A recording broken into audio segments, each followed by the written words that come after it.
की नजर लक्ष्मी के कंगन पर जाती है। भाभी जी, आपका ये कंगन मुझे बहुत पसंद आए। आप ये कंगन ही दे दीजिए मुझे नेक के रूप में। दीदी जी, मैं यह कंगन आपको नहीं दे सकती। ये मेरी माँ की आखिरी निशानी है। माँ, आप ये कैसी कंजूस बहू लेकर आए हो जो अपनी ननद की एक इच्छा पूरी नहीं कर सकती। अरे बहू, अब इतना मांग रही है तो दे देना अपने कंगन उतार कर। आखिर एक ही तो नंद है तेरी। माँ जी, यह बात नहीं है। ये कोई और कंगन होते तो मैं हंसते हंसते दे देती, पर यह कंगन मेरी माँ की आखिरी निशानी है। मैं यह नहीं दे सकती। लक्ष्मी की ननद रीमा गुस्से में वहाँ से चली जाती है। घर में घुसी नहीं कि अभी से जबान लड़ाना शुरू कर दिया तूने। यही संस्कार दिए हैं तेरी माँ ने तुझे। अरे हाँ माँ तो तेरी है ही नहीं ना, तो तुझे संस्कार कहाँ से देती। और उसकी सास भी बिना बहू का स्वागत किया गुस्से में अपने कमरे में चली जाती है। आखिर क्या मिला तुम्हें ये सब करके? एक कंगन ही तो मांगा था, तुमसे कौन सी तुम्हारी जान मांगी थी? सारा मूड ही खराब करके रख दिया। इतना कहकर लक्ष्मी का पति रमेश भी वहाँ से गुस्सा होकर चला जाता है। बेचारी लक्ष्मी, उसको तो कुछ समझ ही नहीं आ रहा था कि आखिर उसके साथ यह सब क्या हुआ।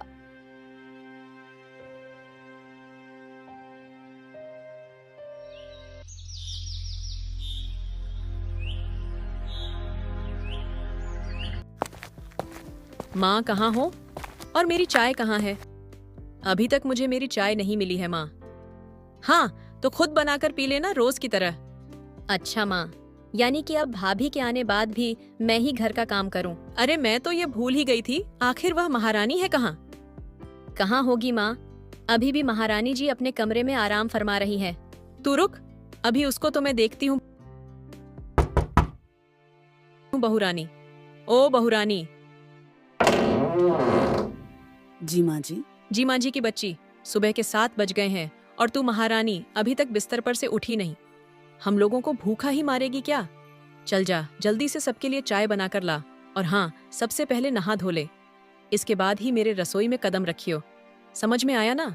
जी माँ जी। लक्ष्मी जल्दी से तैयार होकर सबके लिए चाय बनाती है। माँ जी, यह लीजिए चाय। भाभी, ये तुमने कैसी चाय बनाई है? इसमें तो ना चीनी है ना दूध। लगता है तुम्हारे घर में बिना दूध की चाय बनती होगी। पर ध्यान रखें, ये तुम्हारा कोई गरीब खाना नहीं है, ये हमारा घर है और यहाँ पर दूध की चाय पी जाती है। ठीक है ननद जी, कल से मैं आपके लिए केवल दूध की चाय बनाऊंगी। केवल दूध की चाय बनाएगी से क्या मतलब? क्या हमारे घर का सारा दूध तू केवल चाय बनाने में ही उड़ा देगी? नहीं माँ जी, मेरे कहने का वह मतलब नहीं था। मैं बहुत अच्छे से समझ रही हूँ तेरा मतलब। तुझे तेरे घर में तो कुछ खाने को मिला नहीं, तो सोचा कि ससुराल का ही सारा धन खर्च करके अपने शौक पूरे कर लूं। मैं अच्छे से जानती हूँ तुम जैसे गरीबों को। चल जा, जाकर किचन में बाकी का काम कर।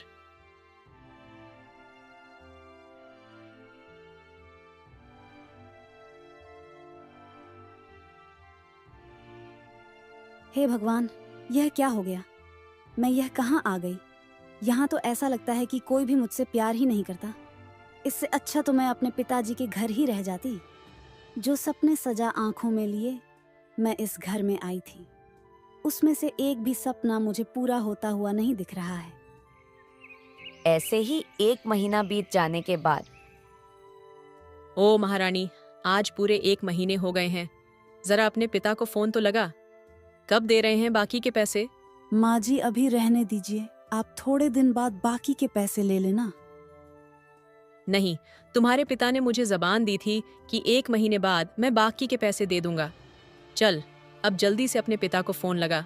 लक्ष्मी हरिया को फोन लगाती है। पिताजी, कैसे हैं आप? मैं ठीक हूँ बेटी, तू कैसी है? मैं भी अच्छी हूँ पिताजी। पिताजी। ला, इधर फोन दे। भाई साहब, बाकी के 1 लाख का क्या हुआ? आज 1 महीना हो गया है। बहन जी, आप चिंता मत कीजिए, मैंने उन 1 लाख का इंतजाम कर लिया है। मैं आज शाम तक आपको पैसे दे दूंगा। शाम को हरिया पैसे देने लक्ष्मी के ससुराल आता है। ये लो बेटा, रमेश बाकी के 1 लाख रुपए। आइए पिताजी, अंदर लिए चाय तो पी लीजिए। हरिया अंदर आता है। बहन जी, लक्ष्मी कहाँ है? आप यहीं बैठे, मैं अभी लक्ष्मी को बुलाकर लाती हूँ। पिताजी। बेटा लक्ष्मी, कैसी हो तुम? मैं ठीक हूँ पिताजी। आप कैसे हो और दादी कैसी हैं? मैं भी ठीक हूँ और तेरी दादी भी बहुत अच्छी है। तू यहाँ पर ठीक है ना बेटा? तुझे अपने ससुराल में अच्छा तो लग रहा है ना? हाँ हाँ भाई साहब, अच्छा क्यों नहीं लगेगा। आखिर इसको अपनी सास के रूप में इतनी अच्छी माँ जो मिली है। क्यों लक्ष्मी, हूं ना मैं तुम्हारी बिल्कुल माँ जैसी। हाँ पिताजी, ये बहुत अच्छी है। बिल्कुल आप जैसा और माँ जैसा ही मेरा ख्याल रखती है। मुझे घर की बिल्कुल याद नहीं आने देती। मुझे अपनी पलकों पर बिठा कर रखती है। अरे बस बस बेटा, अब मेरी तारीफ ही करती रहेगी। अच्छा बेटा, तू अपने पिताजी से बात कर, मैं अभी चाय बना कर लाती हूँ। अरे नहीं नहीं बहन जी, आप क्यों चाय बनाएंगे? अब लक्ष्मी है ना, वह चाय बना कर ले आएगी। जा बेटा, सबके लिए चाय बना कर ले आ। अरे नहीं भाई साहब, आप अपनी बेटी के साथ बात करिए। बहुत दिनों बाद मिले होंगे ना। आप चिंता मत कीजिए, रीमा है ना, वह बना देगी चाय। क्या चाय मैं बनाऊं? हाँ, तू नहीं तो और कौन? आखिर कल को तुझे भी तो ससुराल जाना है।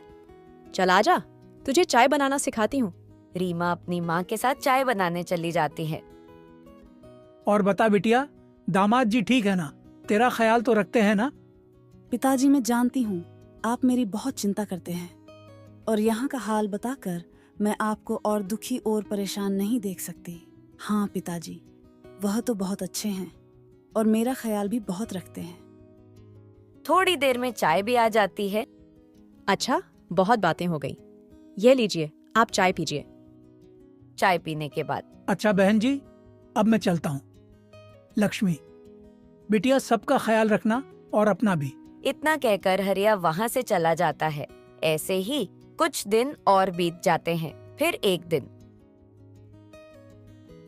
माँ मैं बहुत थक गया हूँ रोज ऑफिस पैदल जा जाकर।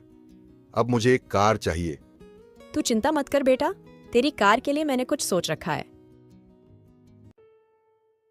अरे बहू, जरा अपने पिता को फोन तो लगा। रमेश को पैदल ऑफिस जाने में बहुत दिक्कतों का सामना करना पड़ता है। जरा अपने पिताजी से बोल कि रमेश कोई कार दिलवा दे। माँ जी, पर आपको तो पता ही है कि मेरे पिताजी एक किसान हैं। उन्होंने बड़ी परेशानी से 4 लाख रुपए इकट्ठे किए थे। अब वह कार के लिए पैसे कहाँ से देंगे? चल करमजली, जीते जी तो अपनी माँ को खा गई और यहाँ पर आकर अब मेरे बेटे को खा रही है। तू फोन नहीं लगाएगी तो क्या हुआ, मैं तेरे बाप को जरूर फोन लगाऊंगी। इतना कहकर लक्ष्मी की सास गुस्से में वहाँ से चली जाती है।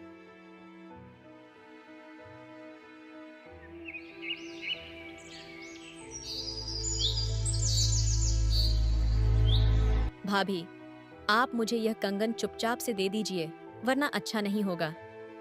दीदी जी, मैंने आपसे कितनी बार कहा है, यह कंगन मेरी माँ की आखिरी निशानी है। यह मैं आपको नहीं दे सकती। कंगन तो मैं आपसे लेकर ही रहूंगी। रीमा लक्ष्मी से वह कंगन छीनने की कोशिश करती है और ऐसे में लक्ष्मी गुस्से में आकर उसको एक थप्पड़ लगा देती है। रीमा गुस्से में वहाँ से चली जाती है और अपनी माँ के पास जाकर रोने का दिखावा करती है। भाभी ने मुझे बहुत मारा, मैंने तो उनसे बस इतना बोला था। भाभी, थोड़ी देर के लिए मुझे अपने कंगन दे दीजिए, मैं आपको थोड़ी देर में वापस कर दूंगी। तो उन्होंने मुझे बहुत पीटा माँ। उसकी इतनी हिम्मत। तू चल मेरे साथ, मैं अभी देखती हूँ।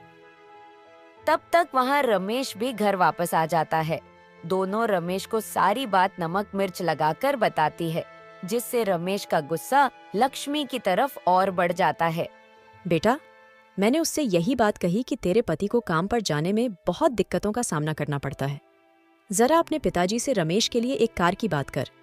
तो कहने लगी, तुम्हारा बेटा किसी राजा का बेटा नहीं है जो उसके लिए हम कार खरीदे। उसे बोलो खुद अपने पैसों से कमा कर खरीदें। और भैया, मैंने भाभी से बस थोड़ी देर के लिए उनके कंगन मांगा तो उन्होंने मुझे बहुत पीटा। क्या उसने ऐसा कहा? उसकी इतनी हिम्मत, उसे तो मैं देखता हूँ।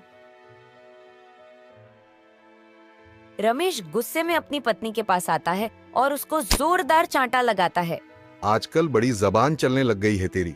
लगता है तेरी जबान काटने ही पड़ेगी। रमेश लक्ष्मी की बहुत पिटाई करता है और फिर गुस्से में वहाँ से चला जाता है। और करेगी हमारी शिकायत। अभी तो यह बस शुरुआत है। अगर तूने हमारी बात नहीं मानी तो देखियो, तेरे साथ हम इससे भी बुरा कर सकते हैं। और ला ये कंगन, अब से ये आपसे मेरी बेटी के हैं।